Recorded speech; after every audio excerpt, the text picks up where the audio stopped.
కానీ మీ ఎమ్మెల్యే ముఖ్యమంత్రి మీ ఓట్లతో గెలిచినోడు, మీకేమన్నా మంచి చేయాల్సినోడు ఏం చేస్తున్నాడు? ఇవాళ 70 మంది మీద కేసులు పెట్టి 40 మందిని 40 రోజులు జైల్లో పెట్టి ఆడబిడ్డలను గోసవుచ్చుకున్నాడు. అందుకే నేను అంటా ఉన్నా, రేవంత్ రెడ్డి గారు మర్చిపోకు, యాది పెట్టుకో. కొడంగల్లో ఉండే మా గిరిజన బంజారా బిడ్డలు తలుసుకుంటే రేపు చిత్తుగా ఖచ్చితంగా నిన్ను ఓడగొట్టి ఇంటికి పంపిస్తారు, నీ అచ్చంపేటకు మళ్ళా తిరిగి పంపిస్తారు, యాది పెట్టుకో. అంటే ఇవాళ ఎట్లున్నదంటే ముఖ్యమంత్రి నియోజకవర్గంలో కూడా ఎప్పుడు ఎన్నిక వస్తుందా, ఎప్పుడు కాంగ్రెస్ పార్టీని బొంద పెడదామా, వీళ్ళ మోసాలకు బుద్ధి చెప్పుదామా? నేను చెప్పేది కరెక్టేనా? పక్కానా? ఒక పని చేద్దాం మరి. రేవంత్ రెడ్డి గారు నీకు ఒక బంపర్ ఆఫర్ ఇస్తున్నాం. చలో, నీకు ఒక బంపర్ ఆఫర్. నువ్వు అంటున్నావు కదా, నేను కులగణన చేసిన బీసీలందరూ సంతోషంగా ఉండ్రు, నేను రైతు బంద్ వేసిన రైతులందరూ సంతోషంగా ఉండ్రు, రైతు కూలీలకు పైసలు వేసిన వాళ్ళు సంతోషంగా ఉన్నారు, అందరు ఇండ్లకు కాయిదాలు ఇచ్చిన పేదోళ్ళందరూ సంతోషంగా ఉన్నారు అంటున్నావు కదా. దమ్ముంటే రేవంత్ రెడ్డి కొడంగల్ ఎమ్మెల్యే పదవికి రాజీనామా చేసి మళ్ళీ ఇక్కడికి రా, ఎవరు గెలుస్తారో చూద్దాం. నీకు మాటిస్తున్నాం. మేము ఇంతమంది రాము, నువ్వు భయపడకు. మేము ఇంతమంది రాము ప్రచారంకు. మా పట్నం నరేందర్ రెడ్డి నామినేషన్ వేసి ఇంట్లో కూర్చుంటాడు, బయటికి కూడా రాడు. మేము జిల్లా నాయకులం కొంతమందిని తిరుగుతాం. గెలుచుడు కాదు నేను చెప్పేది. 50,000కు ఒక్క ఓటు తక్కువ వచ్చినా నేను రాజకీయ సన్యాసం చేసి మళ్ళా రాజకీయంలో కూడా ఉండా. ఇది వాస్తవం. ఈరోజు కొడంగలే కాదు, రాష్ట్రం మొత్తంలో వాస్తవం ముఖ చిత్రం ఇది. నువ్వేదో అడ్డిమారి గుడ్డి దెబ్బల ముఖ్యమంత్రి అయిపోయి ఇక ఇంతకంటే పెద్దోడు లేడు ప్రపంచంలో అన్నట్టు ఏడబడతాడ భూమి గుంజుకుంటా, ఏది పడితే అది అబద్ధం చెప్తా, నేను ఇదివరకు చెప్పినట్టే 420 హామీలు ఇచ్చి మళ్ళా మోసం చేస్తా అంటే కుదరది. ఇవాళ రైతులు అడుగుతున్నారు, రాష్ట్ర వ్యాప్తంగా గర్జిస్తా ఉన్నారు. మీరు చూస్తున్నారు వీడియోలు, ఆ వాట్సాప్లలో వస్తున్నాయి ఆ వీడియోలు, ప్రజలు మాట్లాడేటి. అవి ఏం తిట్లా నాకు అర్థం కాదు. అవి ఏమన్నా తిట్లా? ఇంకోడు మనిషి అంటోడైతే బకెట్లో 2 మగులు నీళ్ళు పోసుకొని దుంకి చచ్చిపోతుండే. ఇక రేవంత్ రెడ్డి కాబట్టి ఇక నడుస్తుంది, రేషం లేని బతుకు కాబట్టి నడుస్తుంది. నేను అంటున్నా, ఒక్కసారి ఆలోచన చేయండి. అవి ఏం తిట్లు? తెలుగు భాషలో గన్ని తిట్లుంటాయని కూడా తెలియదు నాకు. రకరకాల తిట్లు తిడతాను. భయం కూడా పడతలేడేవాడు. ముఖ్యమంత్రి అన్న భయం లేదు, ప్రభుత్వం అన్న భయం లేదు. గొట్టం పెడితే చాలు ఇక చెడ తిట్టుడు. అటు 7 తరాలు ఇటు 7 తరాలు తిడుతురు. దయచేసి తిట్టకండి. ఆయన ముఖ్యమంత్రి, పదవి కన్నా గౌరవం ఇవ్వండి. కానీ ఎన్నికల్లో మాత్రం ఈ మోసగానికి గట్టిగా బుద్ధి చెప్పండి. కాంగ్రెస్ పార్టీకి గట్టిగా బుద్ధి చెప్పండి. ఇప్పుడు నరేందర్ అన్ననేమో జైలుకు పోయా 40 రోజులు.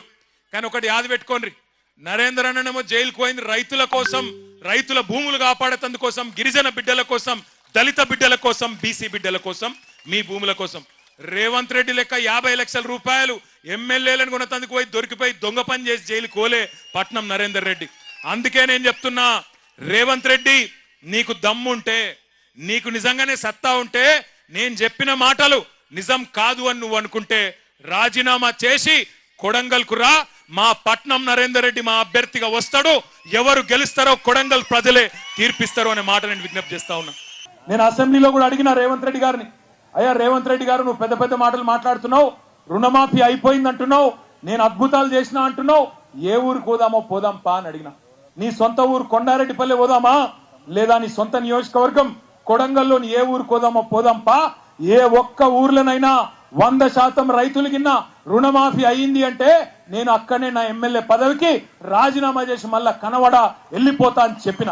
ఈరోజు ఒక్క ఊళ్ళో కూడా చారానకు మించి రైతు రుణమాఫీ కాలే. రైతు బంధు రాదు, రైతు రుణమాఫీ జరగదు, భూములు మాత్రం గుంజుకుంటారు. అదాని కోసం, అల్లుని కోసం, ఫార్మా కంపెనీల కోసం పేదవాళ్ల భూములు. నేను అడిగిన రేవంత్ రెడ్డి గారిని, లగచర్ల భూములు గుంజుకుంటున్నప్పుడు, మాడబిడ్డలను గోసపుచ్చుకుంటున్నప్పుడు నేను అడిగిన, అయ్యా రేవంత్ రెడ్డి గారు, నీకు అంత ప్రేమనే ఉంటే, ఫార్మా కంపెనీలు తేవాలని ప్రేమ ఉంటే, నీ సొంత భూములు ఉన్నాయి కదా, కల్వకుర్తి పక్కకు ఎల్దండలో భూములు ఉన్నాయి కదా, ఆ భూములలో పెట్టు. నువ్వు అంటున్నావు కదా 20 లక్షలు ఇస్తా హకీంపేట రైతులకని. 20 లక్షలు కాదు, మీదికెళ్ళి ఒక 5 లక్షలు మేము మా పార్టీ నుంచి ఇస్తాం, 25 లక్షలు నువ్వు తీసుకో, నీ భూములలో ఫార్మా కంపెనీలు పెట్టు అని చెప్పి మేము అడిగినాం. కానీ కుని లేదు, కని లేదు. ఇవాళ అదాని కోసం, అనుముల అన్నదమ్ముల కోసం ఇష్టం వచ్చినట్టు కొడంగల్ను వాడుకుంటా ఇక్కడ ఆడుకుంటా అంటే ఇది నీ అయ్య జాగీరు కాదు, నీ తాత జాగీరు కాదు, గుర్తుపెట్టుకో రేవంత్ రెడ్డి అని చెప్పి హెచ్చరిస్తా ఉన్నాం. ఇక్కడ ఉన్నది యోగి గులాబీ జెండా ఉన్నంత కాలం, తెలంగాణ ప్రజలకు కేసీఆర్ ఉన్నంత కాలం ఎక్కడ అన్యాయం జరిగినా అది కొడంగల్ కావచ్చు, ఇంకొకటి కావచ్చు, అక్కడ గద్దల్లాగా వాళ్తాం, మీ అందరికీ రక్షణగా ఉంటాం. ఎక్కడ ఎవడెవడు ఇలా కొడంగల్లో మా నాయకుల మీద కేసులు పెడతా ఉన్నారు. నిన్న రాత్రి ఈ మీటింగ్ కు రాకుండా ఉండేందుకు రైతు సోదరులు ఎక్కడికక్కడ కాంగ్రెస్ వాళ్ళు చికెన్ దావత్లు పెట్టిరాడు. చికెన్ దావత్ పెడితే మంచిగా తినూరి. రేపు మళ్ళా ఎలక్షన్లప్పుడు కూడా దావత్తులు అవి ఇవి మస్తుంటాయి. ఇక కొడంగల్ కదా, పైసలకేం తక్కువ ఉంటుంది. ఇక ఆడ ఈడ చంపుతున్న పైసలు ఉన్నాయి మస్తుగా రేవంత్ రెడ్డి కాడ. పైసలు ఇస్తే బరాబర్ తీసుకోండి, నేను అద్దంటలేను. కానీ ఓటు ఎవరికేయాలి? ఏ గుర్తు వినబడతలేదు? ఏ గుర్తు వస్తున్నాయట? జల్దీ జెడ్పీటీసీ ఎంపీటీసీ ఎలక్షన్లు వస్తున్నాయట. ఏ గుర్తు? ఎవరు కావాలి ముఖ్యమంత్రి? మళ్ళా ఎవరు? కేసీఆర్ ఏనా? గట్టిగా ఒకసారి జై కేసీఆర్, జై తెలంగాణ.